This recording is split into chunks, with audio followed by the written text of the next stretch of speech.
Roxo Media House. From the Flying T Studios at Roxo Media House, this is Frogs Today, featuring special guests. Head women's basketball coach, Raegan Pebley. Our roundtable of experts. Plus, this week's headliner, gridiron great, Norm Bulaich.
And here's your host, the voice of the Frogs, Ryan Estridge.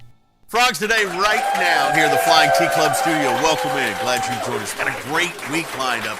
Norm Bulaich, the former Frog great on the gridiron, is going to join us a little bit later on. Let's see. Colts, Eagles, Dolphins, has himself a Super Bowl ring. Norm's going to stop by and visit with us a little bit later on. We've got our round table of experts that's going to join us as always. David Bowden, our football insider. Jeff Wilson, our everything insider, is going to be with us from frogstoday.com. And our headliner is going to start it off here in just a couple of minutes. Wait till you see who opens up our show here today on Frogs Today. A couple of things we need to talk about, though. It's kind of an odd time of year. Things slow down a bit. Football recruiting still hot and heavy. Remember, frogstoday.com is your one-stop shop for all the latest info there. Follow us on Twitter as well. David Bowden is on top of that recruiting trail right now. Sonny Dykes and his team, tell you what, they recruit 24/7, 365, and he's doing a terrific job. David Bowden is covering all angles of that for us. So you got recruiting going on, mainly in football and in baseball. Jeff Wilson updated us on what's happening on the baseball front as far as that is concerned. But other than that, it's kind of a catch-up time for folks. We're in camp. You got some workouts that are happening. I tell you one big story that's going to break into this week, first and next week. For the first time since 1991, TCU is going to have two players in the singles draw in Wimbledon. Wait for those names to come out here in about 6 or 7 days. Oh, and also in the U22 European Beach Volleyball Championships, Alvarez and Moreno. I love that combo. They won it. Of course, they represent TCU, and they're the champions in the U22 in the European division of beach volleyball, so congratulations to them. Yeah, I'm wearing a T-shirt on set, I know, this week, much to the chagrin of our producer, Elle, but she said, hey, you got to do this because of our partnership with Home Field Apparel. You can go online, find out more about that, homefieldapparel.com. They got some great stuff, throwback look. Check it out. That dropped last week, TCU, the latest entry into their group. And by the way, I saw the numbers. I think we finished in the top 5 of the weekend on orders to Home Field Apparel. You can get a little discount at Frogs Today if you check that out. All right? All that behind us. Let's get ready for the show. What do you say? Our headliner joins us right now. Please welcome, in her 9th season, the head women's basketball coach at TCU, Raegan Pebley. Raegan, come on out. How are you? Good. How are you? I'm great. Haven't seen. I'm glad the schedule finally worked. Yeah, nice digs you got. You like here. this? I know. I heard you were wearing a T-shirt, so I decided to I'm go glad you casual. did. Exactly. It is casual week. Yeah. Here on the. By the way, it is. We should start with this. It's the 50th anniversary of Title IX. That's right. And that's a big deal here at TCU. It has been, and you see the progress. Women's basketball is a great example at TCU of the progress that Title IX made. For years, it was a non-scholarship sport. It's still fairly young, isn't it, if you look at women's basketball history? Definitely. Well, women's sports is really young, Yeah. and I'm so glad that we're getting a chance to talk about Title IX. I'm a product of Title IX. Right. I wouldn't be where I'm at without Title IX. And I think it's important that we don't rest on our laurels when it comes to Title IX. But I'm so thankful. I've worked at a lot of different places, and sometimes Title IX has this bad rap that it means take away from other people. No. But here at TCU, there's such a mantra about really just serve all. And it provide as many opportunities as you can to as many people as you can, create that opportunity to grow. And really, Title IX also gets kind of a focus on sports only. But here's the thing about Title IX. There's over 70% of CEOs of Fortune 500 companies played college sports. Females that are in those positions played college sports. So what Title IX is doing is it's producing leaders. And we know how important leadership is at TCU. So no surprise that TCU just embraces everything that Title IX can bring to women, can bring to men, can bring to our communities, and foster that leadership growth. You know, there was a word that you used in that conversation that I think stands out, and that's opportunity. Yeah. And that's what, I mean, that was the heart of Title IX, and that's what it is about. It's not about taking away, it is about opportunity. Absolutely. You know, and I know there were sports that when Title IX first started happening got cut and limited. And we're seeing some of those sports come back because people are figuring out we just have to work different to provide opportunities and to keep some of those sports that are really important to some of the student athletes that are out there. But what you're seeing with women's basketball, we're seeing it with triathlon now here at TCU, our sand volleyball team, as you mentioned, the success that they're having, is when you provide them opportunities to grow and people go and watch them play, not only do they get excited about their sports, but now they want their daughters to be a part of it. They want their sisters to be a part of it. They want to bring other people and see. And it's, yes, the sport and the competition, but it's seeing these women go out there and work together in a way that I think only women know how to do, just with a total sisterhood that is really special. I love the atmosphere at your games, at volleyball games that are now at Schollmeyer Arena. You mentioned sand volleyball. Hey, let's don't forget women's soccer. Yeah. I mean, maybe one of the best atmospheres in the NCAA right now. That's right. I mean, it's amazing the opportunities that have been given and now the growth that we're seeing. I wonder, how does NIL and transfer portal, how do those two big issues, how do they affect women's basketball specifically? Have we seen it have an effect? Oh, yeah. The I know the transfer effect. portal. Definitely. Have we seen it in NIL as well? Well, I don't think you've seen it necessarily with the massive dollars in how it's playing in recruiting when it comes to the collectives, but we're not far behind. Right. And that's the thing definitely I think Title IX's created is that where we've been playing catch up, our ability to get caught up, we're fast learners. We can see how people are doing it, what's not working, what is working, and figure it out in a way that works for us. Again, I'll come back to Title IX in this space. It's not about things having to be the same, right? It's about providing opportunity, and it's about really creating avenues. And with the portal, with NIL, those are opportunities and avenues that women are starting to figure out, like, I can carve myself a niche here. And we've got some players on our team that really work it. They love the NIL space, but I think they also understand that the work has to come first on the court, and the work on yourself, work on your brand. In our program, we talk about know who you are, what your values are. That becomes your brand, and then you're going to attract people and attract businesses that are about the things you're about, and then you can live in alignment. And we speak a lot about mental health when it comes to NIL and even in the transfer portal space. You know, you always kind of talked about that as part of your culture. And you think about it now, you're working on nearly a decade here at TCU. Reflect on that for me, where you are, where the program is, your sort of vision for the future.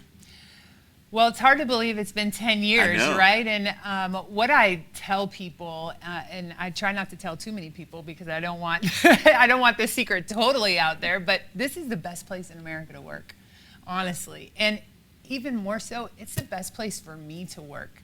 My values align with TCU's values. So when you can work in a space where you walk into it and you feel like your whole self can walk into it and it's welcomed, that is really special. My family loves it here. My parents are right here at Eagle Mountain, my sisters, and I have just so many cousins and all of that my kids are getting to grow up around.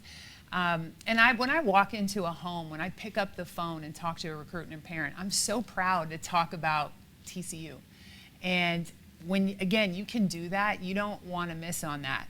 Now in life, we know there's like ebbs and flows to everything, the tide, right? The phases of the moon, all of it. So we've had amazing, most successful years. We've had some tough years. But what I know is because we love this place and what this place is about, the fans that are with you at the highest moments are oftentimes the same ones that are right there with you, helping you get it back to that point. Yeah. So we're loving being here. I'm excited for this next season and really to just be a part of this Horned Frog Nation. What was it Dr. Seuss said? Those who mind don't matter, and those who matter don't mind.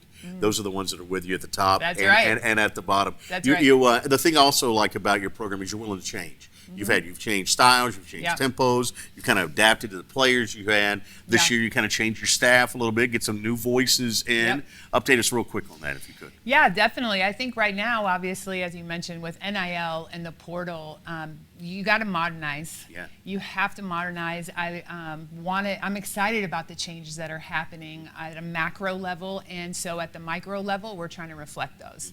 And looking at opportunities to really, as a staff, dig into those spaces. We've brought in some portal players and excited about these women and just their experience, their winning cultures that they've been a part of, and the mindsets and what they want to do and accomplish here. We've brought in a freshman that we're really excited about her development and opportunity, and some new staff, people that I've known. Rodney Hill being one of them. He was a GA for us at one point here at TCU, and his experience has allowed him, I think, to become not just a great recruiter for us, but also a great skill developer. And then Taja Edwards. So Taja Edwards, we brought her in from the NBA. Yep. She was with the Charlotte Hornets and worked a lot with their program. The guy named Michael Jordan. Yeah, am I right about that? A little bit, right? Yeah.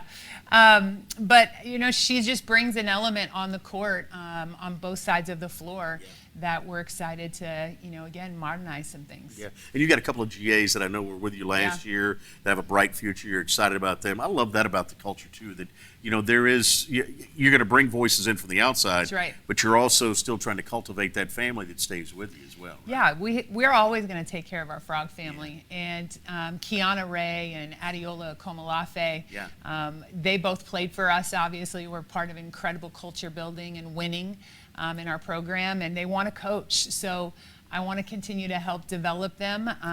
Our associate head coach, Brittany Brown, she's somebody who coached them as well, and she's doing a ton to help them grow and foster their development. So, they're both going to be excellent coaches. So I had to go to Jeremiah and say, we can either have them go be great coaches on someone else's staff, or let's make them officially a part of our staff and help us continue to grow and get better. I like it. One other note, 9 of the 11 non-conference games are at Schollmeyer Arena. Did I look at that right? I want to make sure I had that right. That's a good thing. Yeah, definitely. It's a fun thing. We love being at home. We're excited about just building that energy back up in our Schollmeyer Arena. It's the most beautiful arena in the conference, one of the best in the country, and we're so fortunate that we get to call that home. We got some tough road games too. One definitely being at Duke. At North Carolina. Duke would hate that I made that mistake, right? But at North Carolina, we're going to go play there and be in that historic gym and arena and really just continue to find ways to challenge our team. Do they play at Carmichael? Yeah. Oh, that's awesome. Yeah. Yeah. So because that's where Michael played, right? Michael played at Carmichael. Right. That'll be fun. Yeah, definitely. Raegan, thanks for coming by. Oh, thanks for having me. Like I said, these are gorgeous digs. I know. Anytime you just want to come hang out, we do that. Friday nights, if you got nothing else going on, just come on. Why not? Yeah, we got all the games on. It's fun. Perfect. Time. All right. Raegan Pebley joining us here on Frogs Today. Coming up next, Norm Bulaich stops by. The former Frog gridiron great joins us. Frogs Today continues. Crooks, criminals, killers. These stories of crime and punishment in the 21st century Western society as told through the lens of retired Fort Worth Vice Cop Jake White and investigative journalist John Henry. Catch a new episode every Saturday anywhere you get your podcast or at signal51chronicles.com. Signal 51 Chronicles is a Roxo Media House production. The Flying T Club provides the everyday TCU fan and alum the ability to specifically support TCU student athletes. Flying T Club offers 3 levels of memberships. The Flying T Club is a nonprofit organization supporting the brand development of TCU student athletes through a series of unique event-based networking opportunities, which are exclusive to our members. These events provide a great social engagement tool for our members and student athletes alike. Follow them on Instagram at Flying T Club or online at flyingtclub.com. FrogsToday.com is the ultimate TCU sports fan community. Members enjoy exclusive content from inside the locker room, feature presentations, access to athletes, coaches, and alumni that are making headlines, and a live show featuring Brian Estridge. Join us and an interactive sports community full of Horned Frog fans now at FrogsToday.com. Frogs Today is a Roxo Media House production. Frogs Today continues right now with our headliner for the week. It is an honor and a pleasure to have the Super Bowl champion, former All-Pro and TCU great as well, Norm Bulaich joins us right now on Frogs Today. Good to see you, Norm. Nice to see you, and thank you for inviting me. Are you kidding me? It is a pleasure. I am honored. I told you that on the phone the other day. I said, it'd be my honor if you'd join us, and you said, we got to think of something better than that now. But it is great to have you. I want to kind of get into a couple of different things with you. Let's start with your time here at TCU. How did you decide TCU was going to be the place for you, I guess, to begin with? Give me some sense of what that process was like. And back then it was, I was All-State, and my brother was at TCU. He was a fullback, and he was here. And a guy named Abe Martin came down to visit me with my brother, and he you talking about a class act. Abe was like a father, and at that time it was, whether it be A&M, all the school, Texas recruited me. Abe just stood out as a father type image, and he was wonderful to me. And so I signed with TCU, and I found out Abe was like that to everybody. So I thought I was special. That was just the way he was. Yeah, just the way he was. Yeah. He was a great coach, a good man, and it sold me on TCU, and that was why I came. We were talking before the show, and you said, hey, I didn't have a great career at TCU. That's not true. You had a good run at TCU, didn't you? Well, I did. We did. We didn't win a lot of games. I think people would rather go to the zoo than watch us play sometimes, but we had when Fred took over, and I wish I could have played better for him. He was a good man, a good coach. And Marvin Lasser just passed away. I went to his funeral the other day, and he was my backfield coach, wonderful guy. And all the coaches were good, and TCU was wonderful. As a small school, I wasn't a big school person. I wasn't going to go to Texas, although Darryl recruited me pretty heavily, and Stallings at A&M, but it was TCU was the place for me to go, especially with my brother being here, and I got to come up and see his games, the bus ride up and go in. They called me Little Boo. My brother was Big Boo, and so it was sort of a given that I was going to come here. Yeah, I think you still underestimate your career. You had to do something right at TCU because in 1970 you're the 18th pick overall in the NFL draft. Who'd have thought that? I mean, first round. Tell the story of how you found out you were drafted by the Colts. Well, Shula flew me up there because I had some injuries, pulled muscle. I ran track, so right. I wasn't a good workout person. I didn't stretch, so I had injuries there, and so Shula got wind of my ability if I was playing that I could play. So I flew up there, and he was sitting with me, and I don't know if you remember Tom Matty.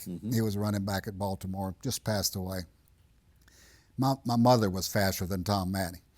So not against Tom Matty because I loved him. Right. But Shula said, we want to run you through a few tests. And I said, oh, fine. So he said, what do you run 40 in? I said, well, I was about 220 pounds at the time. He said, I said, I consistent 4.5, 4.6. And he said, well, we don't need to run that test. He said, what do you bench? I said, well, my max has been about 300 pounds. And he said, we don't need to run that test. Let's just sit and talk. And I left that meeting, went back to Fort Worth in my apartment, and the draft came about, and I got a call. My wife-to-be was at my apartment. It was Shula. It was the Carol Rosenblum. Okay, the owner of the Colts. And I said, would Norm Bulaich please pick up this red paging phone? Now, wait a minute. So you're not at home when the phone rings? No. I was picking my mother up at the airport. Okay, so you were at Love Field. Okay. And so I picked up the red paging phone, and I said, this is Norman, and he said, Norman, this is Carol Rosenblum, the owner of the Colts. And I went, okay. We said, we just picked you number 1 pick, 18th overall pick in the draft. I went, you got to be kidding me, because I didn't think I was going to go the first day. Right. And then my mother gets off the plane, and she knew the draft was going. I said, Mom, I got drafted number 1, and tears started coming out of her. I bet. And the first guy that I stopped after I got off the phone, I just stopped somebody. Just a random guy? Yeah, he's walking down. I said, I just got drafted by the Baltimore Colts in the first round. And he walked on, I walked on, but I had to tell somebody right away. But that's a story of I wasn't expecting it. Yeah. I didn't, and I, when you talk about appreciation, TCU stuck with me. A Martin Fred Taylor stuck with me. It was all, had injuries and this and that, but they believed in me too. But I just didn't do that much. Ross Montgomery was a running back for us. Great running back. Went on and played with the Bears, and a good friend. But he couldn't believe I got drafted his first round. So you show up in Baltimore, and there's a quarterback there by the name of Johnny Unitas. Yes. What was that like? Well, I made a mistake during training camp. I talked in Unitas' huddle. I was just trying to tell him I could be open on a play, and I started my rookie year, so it was like. And he yelled at me. He said, don't talk in my huddle. And I said, okay, I won't. I never talked again in this huddle. But you talking about a class act, a wonderful man, and he took me under his wing because he knew I could play. When you're the kind of speed and this and that. And he was just, I can't, and Earl was there at the same time too. And Earl was the quarterback. And they sort of helped me get through my rookie year, and it wasn't bad, but then we ended up going to the Super Bowl my rookie year. Right. And so you think that's what happens, huh? You figure you play in the NFL, you go to the Super Bowl. Well, and I had first playoff game, I had 127 yards against Cincinnati. Right. Second playoff game, I had 90 yards and 2 touchdowns against the Raiders. And I'm thinking at that time, I'm pretty dang good. Mm-hmm. So in Unitas in Miami, he said, you're going to carry the ball 20 times. I said, bring it on. So I carried the ball 16 times in the Super Bowl against Dallas. I gained 26 yards. Chuck Howley still wears my number on his forehead. He just beat me up. And I asked Lily after the game, I said, what went on? He said, when you're on a roll, Landry will stop that momentum. And right. So anyway, it shot me down my rookie year. Is that your Super Bowl V ring? Yeah, Super Bowl V. How about that? It's a thing to talk about. Yes, it is. Not too many of them have. It's a small fraternity. Yeah. I'm glad. I just wish, I thought it was not that hard to do. Right. Being a rookie, and we went on to the Super Bowl. I thought, well, hey, we can do this a lot. Yeah. It's not easy. But your couple of years in Baltimore, you ended up running for 198 in one game, right? Which that record stood until the 2000s, didn't it? Yeah. I held the record. It was Alan Amici's record. He had 196. Okay. And the coach McCafferty at the time when we were playing the Jets, he said, they found out that I was close to Amici's record. And He said, we're going to give you 2 carries because it was the beginning of the season. If you don't make over 196, I'm going to pull you anyway. So I went to 198, pulled me. Come to find out, when Edgerrin James broke my record, I don't know what he had. He had 200 and something. They said, Norm, you had 2 more offensive series in that one game. I could have gone over. You could have gone over, but that wasn't the point. Yeah. So Edgerrin James ends up breaking that record in like 2009 or so, something like that. Did you ever talk to him about that? Yeah. And what was that? I said, Edgerrin, that's all I had left. He went, I'm sorry, Miss Bulaich. I said, don't worry about it. Yeah. It's all in the game. So you leave Baltimore, you go to Philadelphia. Mm-hmm. That had to be an experience playing in that city, the way that those fans are. It was. We had more fun. Right. Baltimore fans were special. Yep. Philadelphia fans were crazy. Roman Gabriel was there. We got Roman. We got Harold Carmichael went from tight end to wide out. I remember Harold Carmichael. Tommy Sullivan was a running back. Yeah. Silky Sullivan. Yeah. Charlie Young from USC was a tight end. And we had a great offense. We just couldn't stop anybody at that time. So the Philadelphia fans were good. Yeah. Yeah.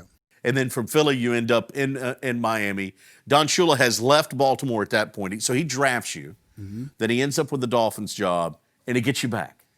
Right. When Zonka Kicken Warfield jumped into the World League. Remember that? In 74. Was that Memphis? Is that who they all went to play for? Yeah, I think so. Yeah. 74, they all they went there, and then Shula traded for me. Right. And so I spent my last 5 years in Miami with him. He was. That's great. We had Benny Malone. Yep. From Arizona State. Yep. And Greasy and Morrill and Strzok. Don Strzok. So it was a third stringer, but it actually started some of the game. Yeah. But we had more fun. We went down to Shula's deal, and my wife and I did in Miami, and we hadn't seen some of these people in 40 years. They're celebrating Shula's life. Right. And David Shula, when I was talking to him, so he emceed it at the stadium. He said, Norm, I want you, Dad enjoyed coaching you. And coming from a son to a player, that meant a lot. Especially when it's a Hall of Famer like Shula. Like Don Shula. Yeah. Well, was he more than a coach to you? He screamed at me every once in a while. He screamed at everybody. Yeah. I think the words that came out of his mouth sometimes is, that's why he carried 2 priests on the game.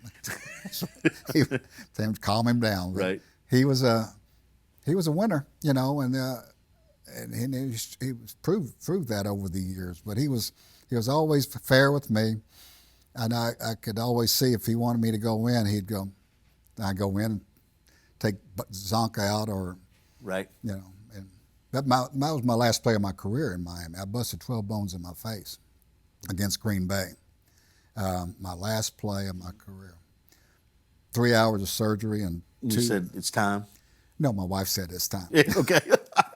You had a great run. I mean, you think about it, 10 years in the NFL, you got a Super Bowl ring, All-Pro in, 71 or so? Mm-hmm. Do you sit back now and go, you did okay? I don't think so. Yeah. Was I a good player? Probably. Was I an All-Pro player? Probably not. Am I a Hall of Fame candidate? No. But I thoroughly enjoyed when people talk about your career or whatever goes back. I enjoyed 7th grade when I started. Yeah. I enjoyed 9th grade, 10th grade when in high school, in college, to get over here, to have a scholarship, and to play 10 years. Not too many people are given that opportunity. Yeah.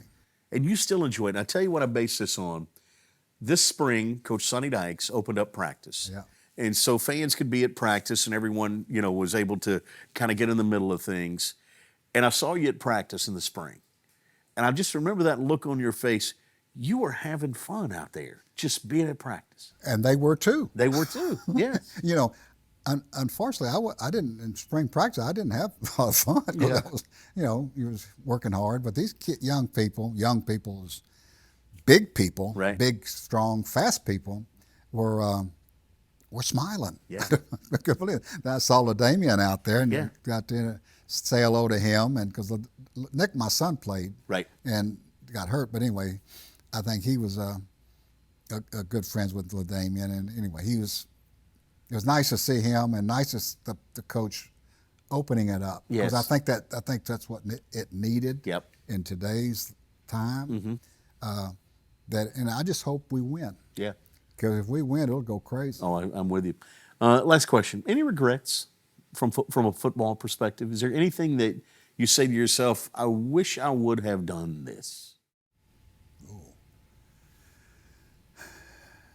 No. I wish I'd have worked harder. I guess I was somewhat lazy, and to a certain, I worked out hard. I did this, I did that, but I wish I would have played with a little more pain. I mean, not that I had shoulder surgeries, knee surgeries, and I feel like I could have played harder and forget about the pain. But I think mentally I had injuries and this and that sort of carried over into my not that I didn't play good, but it was just, I wish I'd have played with more pain, because I think that football deserved everything I had, because football gave me everything I had. And so I appreciate football. Would I do it again? In a minute. And some of these players might say, well, I had concussions, I had this, I had shoulders. No, I'd do it all over again. I would, and it's from my heart, I would do it all over again. 10 years in the NFL, Pro Bowler, Super Bowl ring. Pretty good run. Thank you very much. Thank you for asking. Norm Bulaich. Man, it's a pleasure. Look forward to having you back on with us, Yeah, okay? yeah. Go Frogs. That's it, yes. Our round table of experts is still to come, including Jeff Wilson and David Bowden. We'll talk a little TCU football with those guys when we continue. Thanks to Norm Bulaich for stopping by on Frogs Today. Say hello to the water of tomorrow. Richard's Rainwater. Richard's Rainwater is 100% rain. Refreshing, renewable, and the only ingredient we use in our water. Why rain? Because everyone deserves access to clean water, and rain is a 100% renewable resource available everywhere. Drink the rain. Save the planet. Shop now at richardsrainwater.com. FrogsToday.com is the ultimate TCU sports fan community. Members enjoy exclusive content from inside the locker room, feature presentations, access to athletes, coaches, and alumni that are making headlines, and a live show featuring Brian Estridge. Join us and an interactive sports community full of Horned Frog fans now at FrogsToday.com. Frogs Today is a Roxo Media House production. The Flying T Club provides the everyday TCU fan and alum the ability to specifically support TCU student athletes. Flying T Club offers 3 levels of memberships. The Flying T Club is a nonprofit organization supporting the brand development of TCU student athletes through a series of unique event-based networking opportunities, which are exclusive to our members. These events provide a great social engagement tool for our members and student athletes alike. Follow them on Instagram at Flying T Club or online at flyingtclub.com.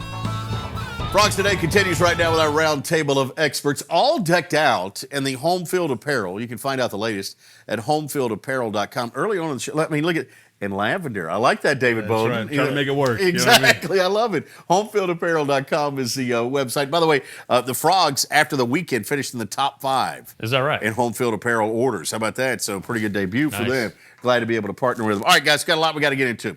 Let's start with this. Let's start with football recruiting.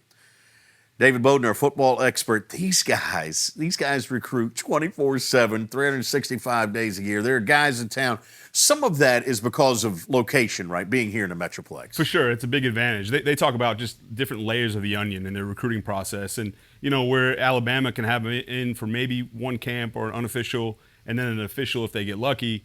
Here, they're trying to hit them from all over, and they can just stop by anytime while this recruiting period is open. And they're certainly taking advantage of it. Yeah, and it feels as if not only are we talking about local players, but there'll be guys who may just be passing through DFW, flying through, hey, I got a couple hours, can I swing by and see? That happens, doesn't Absolutely, yeah. I know today, Sonny opened up his house, and he's got lunch for the guys that are on unofficial visits that are just in town. But any chance they can make it work, they've certainly been capitalizing on it. Yeah, and baseball's doing the same, it seems like, Jeff. You look at what Kirk Saarloos is doing. Play a little bit more in the portal, because when you look at the College World Series, these teams that are still alive are fairly old, are they not? Yeah, and, recruiting's just changed altogether. Yeah. But, baseball's always had a big transfer tradition, I guess, if you Right. will. And just now they don't have to sit out, and so that opens up. It's like free agency, like in football, basketball too. But if you need immediate help on your roster, if you have a glaring hole, you can go and find it in the portal pretty easily. And I think that's what some teams have done. I TCU did it this last season. I would be surprised if they don't do it for 2023. They've already done it. They've already landed 2 recruits. So it's just a changing. It seems like it changes by the minute. You're a baseball junkie, obviously, covering the Rangers, covering TCU. Are you watching the College World Series any as well? Some, yeah. Yeah. I dig it. I mean, there's something about it. I will say this, though. The games are too dadgum long, are they not? I mean, these are 4-hour games now in college baseball. Yeah, and they've been that way for a while. Yeah. And you look at some of the scores, they've been, I think one team scored 17 right. in its opener, and pitching changes. TCU had a game this year at Louisville where Louisville used 5 pitchers in 1 inning. Yeah. And it was a Tuesday game or be a a Monday game. That. Yeah. And that's kind of what Major League Baseball is trying to do in instituting the 3-batter minimum. But yeah, these games can take a while. Now, they are playoff games. There's more on the line, I guess, but still, it's hard to watch a game. I'm talking to you, and I got a Red Sox fan here who makes it a 12-hour day oh my God. to watch a game on TV. Well, that's just a park, actually, in Boston. But no, as an outsider for baseball, I think if you want to attract a younger audience, you got to do something to shorten up these games. It's just in terms of attention span. I think that'd make a big difference. But they've tried so many things. So they limited the number of appearances. Major League Baseball has tried a lot of things. There's a clock running in college baseball now. It doesn't seem to matter, though, does it? Well, you can put rules in place, but you got to enforce them. Yeah. And I think in the minor leagues this year, where they've had a clock, games have been shortened significantly, and that's probably headed to Major League Baseball soon. I mean, the baseball isn't supposed to be a 4-hour game. No. Will that happen in the college game, though? Will it make its way there? I don't know. It just seems like I honestly think that limiting pitching changes is a significant deal, and you've seen it kind of translate in Major League Baseball in the 3 years that they've had it. But mixing and matching, and you just can't do that if you want to keep people watching. Yeah. Are you a combine guy? Do you watch the NFL draft combine? I enjoy it. Yeah. I do. I know, and that's a long, tedious thing. But I'm a numbers guy. Sure. I enjoy that sort of thing. So I think there's something you can gain from it, especially when you're trying to split hairs, when it comes to different players. And it's effective in the NFL. The reason I bring this up is Major League Baseball had the draft combine. Mm-hmm. I mean, is it the same? Are they trying to achieve the same thing, or are teams getting the same analytical information from these? Yeah, I don't think guys are running 40s, but I think they're probably, they're running time to first base, running 60s, sure.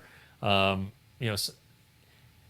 It's more like an information gathering deal because there are scouts that are spread out all over the country and they get to know these guys, but like the general managers are limited in how much they can travel. So Chris Young for the Rangers was in San Diego over the weekend, and it's like a speed dating thing where but you can get a read on guys, and that's how the Rangers met Henry Davis last year. Ended up going first overall. The Rangers always wanted Jack Leiter and got him, but if the Pirates had taken Leiter, Henry Davis, the catcher, might have been a guy, and just in that 20 minutes, they were able to get a great impression from him.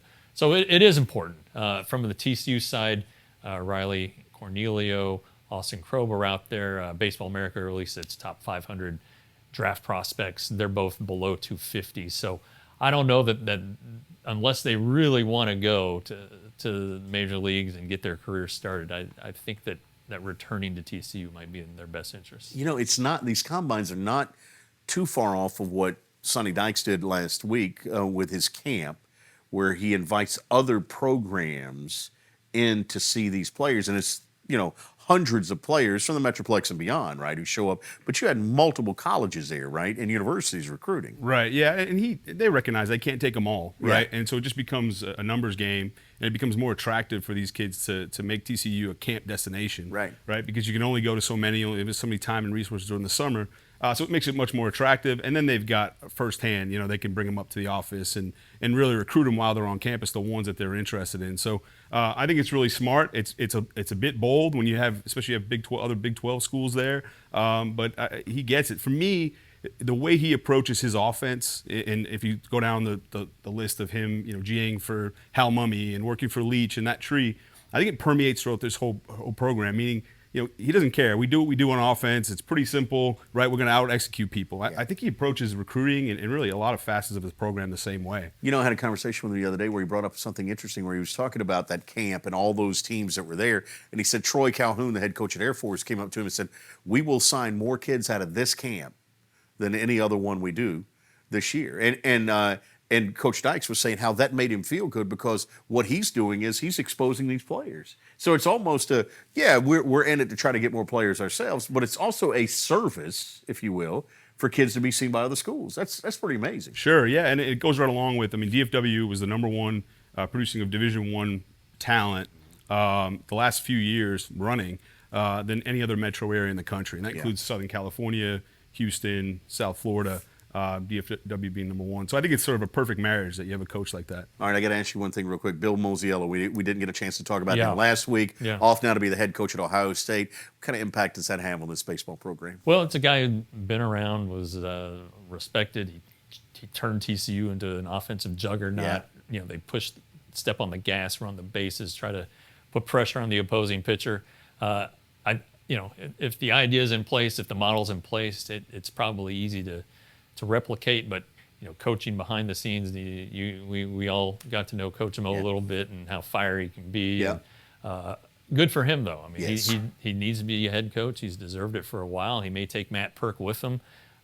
So there might have to be some coaching recruiting that Kirk Saarloos is going to have to do. And how about that? You get a head coaching job and it's the Ohio State job. That's not a bad way to go, is it? Yeah. You'll take that. All right, Rangers Today, rangerstoday.com. What's coming up on your podcast?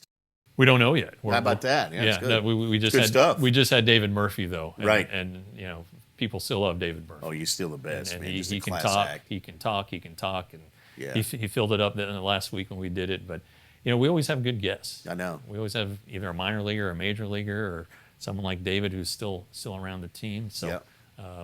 It's worth a watch. All right, rangerstoday.com is the website you want to go to. We're debuting a new podcast, Dissecting the Frogs, that, David, I know you're hosting. And this is really, here early on, recruiting focused. You got access to these players that's unequaled. These are players that are coming on campus for visits, right? And you're getting a chance to catch up with them. Yes, sir, that's right. Episode 1, we had Trevor Gusby on. He's a big recruit in every sense of the word, 6'7", 280. Really personable kid, great young man, and he's really the one that sort of set off this momentum that they're currently, this run of recruiting. So really excited to have him on there, and then we're going to have a list of guys come through that are on official visits and stop by the studio, and excited to talk with them and talk frogs. It's going to be fun. Yeah, just go to our website, frogstoday.com, for all the latest. You'll get all the info that you need right there, including links to all of these podcasts that you can find through our folks here at Roxo Media House. From the Flying T Club studios, a big thank you to Jeff and to David for joining us here this morning on our roundtable of experts. We'll have another great show coming up for you next week. Don't forget Home Field Apparel, right? We got it? Yeah, Home Field Apparel. That's it. Go to homefieldapparel.com. Until we meet again, have yourself a great week. Talk to you soon.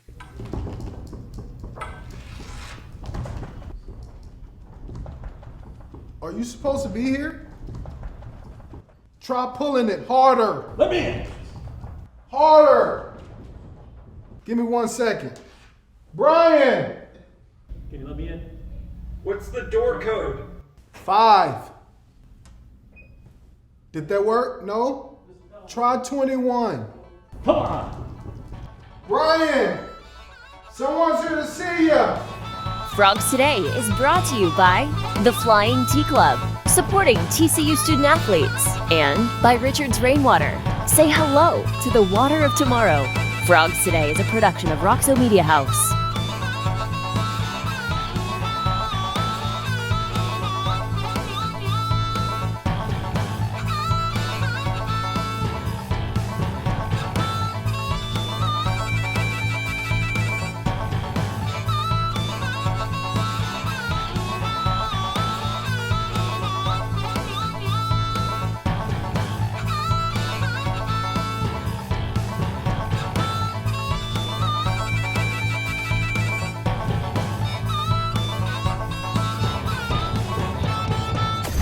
Roxo Media House.